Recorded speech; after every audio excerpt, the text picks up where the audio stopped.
আসসালামু আলাইকুম। দেশ এবং দেশের বাইরে থেকে যারা আজকে আমার এই ভিডিওটি দেখতেছেন, আজকে আমার চ্যানেলের পক্ষ থেকে রইল সবাইকে অবিরাম ভালোবাসার শুভেচ্ছা। তো প্রিয় দর্শক, আমি ঢাকার উদ্দেশ্যে রওনা দিয়েছিলাম। তো ঢাকার উদ্দেশ্যে রওনা দিয়েছিলাম আজকে আলহামরা আরএনএ করে। তো এখানে গাইবান্ধা টু ঢাকার জার্নিটা কেমন ছিল? মোটামুটি আমার কাছে খুব একটা ছিল না। তবে মোটামুটি আজকে আমি আপনাদেরকে যে মধ্যবিরতি যেখানে দিয়েছিল, এটি হচ্ছে নাবিলের একটি হাইওয়ে, মানে হচ্ছে রেস্টুরেন্টস। তো এইখানে হচ্ছে মধ্যবিরতি দিয়েছিল।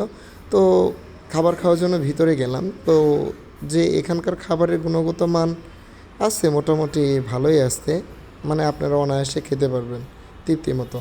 আর সবচেয়ে বড় বিষয়টি হচ্ছে, আমি আপনাদেরকে কোনো সময় খাওয়ানোর ভিডিও দেখাই না, তো এখানে একটু স্ক্রিপ্ট করলাম। তো খাওয়া আমার এই মুহূর্তে শেষ, আমি এখন চলে যাব আমার গাড়ির কাছে। তো সবার কেমন লাগছে এই রেস্টুরেন্টটি অবশ্যই কমেন্টে জানাবেন। আর সবার সুস্বাস্থ্য কামনা করে প্রতিদিনের ন্যায় আমার ভিডিওটি এখানেই শেষ করতে হচ্ছে। সবাই ভালো থাকবেন, সুস্থ থাকবেন। আল্লাহ হাফেজ।